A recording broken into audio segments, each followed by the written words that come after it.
सलाम अलैकुम। मैं हूं अदनान और लाया हूं आपके लिए मंगोलिया से एक दिलचस्प कहानी। उम्मीद है पसंद आएगी।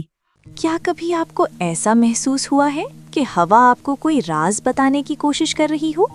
वसीओ अरीज मंगोलियन सब्जाजारों के दिल में, जहां जमीन और आसमान एक ना खत्म होने वाली नीली लकीर में मिलते नजर आते थे, एक नौजवान चरवाहा रहता था जिसका नाम अदनान था। अदनान बहादुर था, उसका घोड़ा तेज था और उसकी भेड़ें खूब सेहतमंद थीं।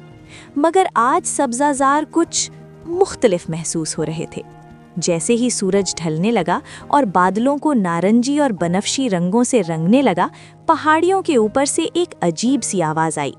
ये ना भेड़ों की मिमियाना थी और ना ही जंगली घोड़ों की दौड़ की आवाज। ये एक हल्की सी तालदार गूंज थी, हैया हैया हैया। अदनान अचानक साकित हो गया। उसने अपने कानों पर हाथ रखा। ये आवाज ऐसे लग रही थी जैसे सूखे पत्तों और सीटी बजाती हवा से बनी कोई सरगोशी हो। कौन है वहां? अदनान ने बुलंद आवाज में पुकारा, मगर जवाब में सिर्फ लंबी घास की सरसराहट सुनाई दी। हवा सिर्फ चल नहीं रही थी, वो पुकार रही थी। अचानक आसमान गहरे जामनी रंग का हो गया। एक घनी रेंगती हुई धुंध खामोश समंदरी मौज की तरह पहाड़ियों पर फैल गई। चंद ही लम्हों में अदनान को अपने जूते भी नजर आने बंद हो गए। अब हवा और बुलंद सरगोशी करने लगी, हैया अलस्सलात। अदनान का दिल ऐसे धड़क रहा था जैसे पिंजरे में कैद परिंदा फड़फड़ा रहा हो। क्या ये कोई रेगिस्तानी रूह थी? क्या कोई उसका पीछा कर रहा था? इसी लम्हे उसकी सबसे आगे चलने वाली भेड़ ब्लू बेल अचानक धुंध में दौड़ पड़ी। रुको, ठहरो! अदनान चिल्लाया। वो इसके पीछे भागा, मगर धुंध ने हर चीज को निगल लिया। वो एक नुकीले पत्थर से टकराकर फिसल गया और एक खड़ी ढलान से नीचे लुढ़क गया। वो एक तंग और तारीक घाटी में जा गिरा। वो रास्ता भटक चुका था। वो अकेला था और सर्दी तेजी से बढ़ रही थी। इसी घाटी के साए में उसे दो चमकती जर्द आंखें नजर आईं। एक स्टेपी भेड़िया। भेड़िए ने गुर्राया, एक गहरी आवाज जो अदनान के सीने तक गूंज गई। अदनान पीछे हटा, उसके हाथ कांप रहे थे, मगर फिर वही आवाज दोबारा सुनाई दी, हैया अलस्सला, आओ नमाज की तरफ, आओ कामयाबी की तरफ। ये कोई डरावनी आवाज नहीं थी, ये तो खूबसूरत थी। ये बिल्कुल उसके दादा की आवाज जैसी लग रही थी, मगर ये हवा से आ रही थी।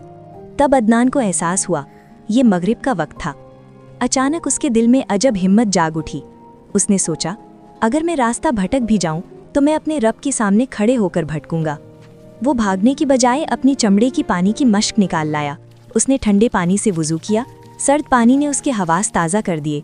उसने एक हिमवार पत्थर ढूंढा, काबा की सिमत रुख किया और हाथ उठाए, अल्लाहु अकबर। जब वो नमाज पढ़ रहा था, उसने एक अजीब बात महसूस की। जब भी वो रुकू करता, हवा एक खास सिमत में घूमती और धुंध को थोड़ा सा हटा देती। जब अदनान ने नमाज ख़त्म की तो वो जर्द आंखें गायब थीं। भेड़िया जा चुका था, मगर असल मोजिज़ा अभी बाकी था। जहां अदनान ने सजदा किया था, वहां उसे एक हल्की सी चमक दिखाई दी।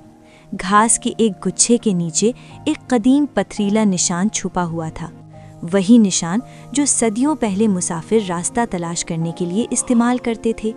जब उसने उस सिमत देखा जिस तरफ हुआ नमाज के दौरान इशारा कर रही थी, तो उसे दूर एक टिमटिमाती रोशनी नजर आई। जुर! अदनान खुशी से बोला। वो उसके खानदान के खेमे का चिराग था। वो घाटी से ऊपर चढ़ा और रास्ते के पास उसे अपनी भेड़ ब्लू बेल भी बैठी हुई मिल गई। धुंध इतनी ही तेजी से गायब हो गई जितनी तेजी से आई थी, और सीधा रास्ता घर तक नजर आने लगा। वो सरगोशी करती हुआ कोई भूत नहीं थी, वो तो अल्लाह की रहमत थी जो उसे याद दिला रही थी कि रुक जाए, नमाज पढ़े और रास्ता पाले।